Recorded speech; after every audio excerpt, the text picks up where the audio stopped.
Hey guys, we're back again. We just mounted the power supply and we weren't sure if we were going to go ahead and wait to attach everything at the end of everything, but we figured, and we discussed it, we're actually going to attach all the points together because there isn't really much left to do. So I'm gonna need help on this, Jeff. I don't know where to plug everything. I can obviously just look at the manual and go through all that. What page is that on? It is on page 12. Okay, so if you were to go to page 12, we would You'd be attach able to do everything here except for the touch screen, because that's going to be our last step. Okay, excellent.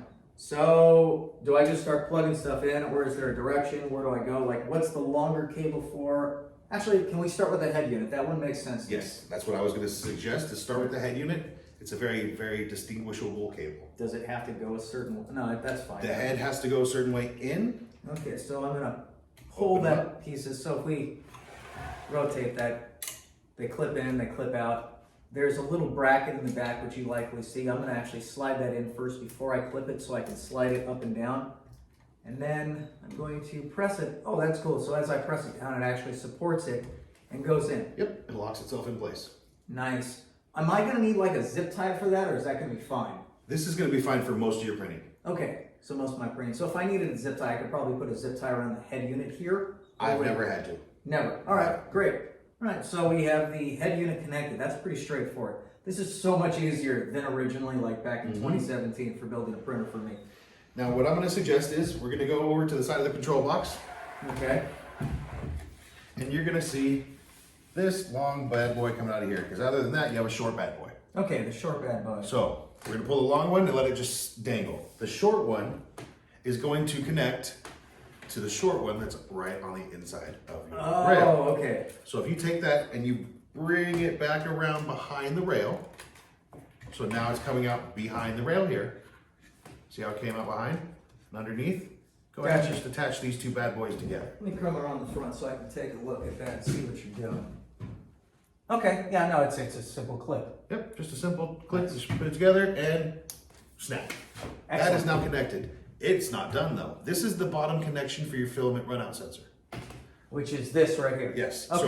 So if you come up to the filament runout sensor on the top here, you'll see there's this little white piece of tape. Well, if you pull this white piece of tape down, Yep. a cable falls out. Well, that is the other end of the cable you just connected.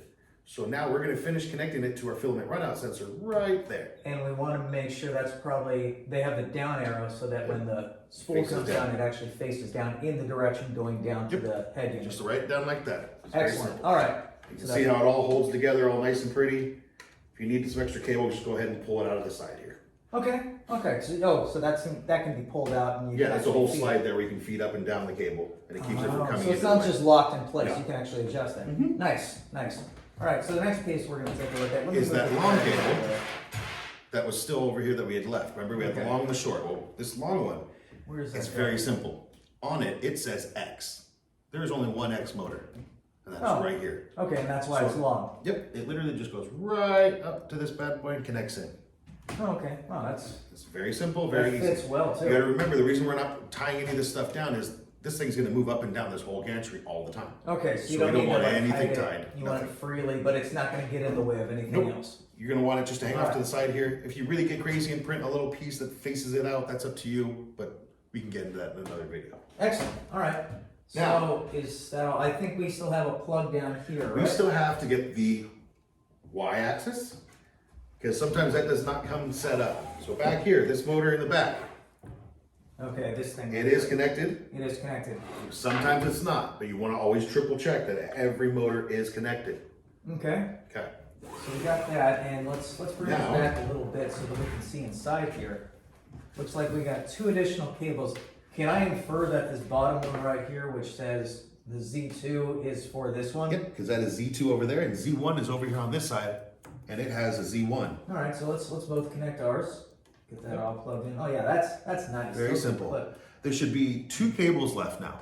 What is that for? The one at the front that Ryan is touching, which is for the monitor.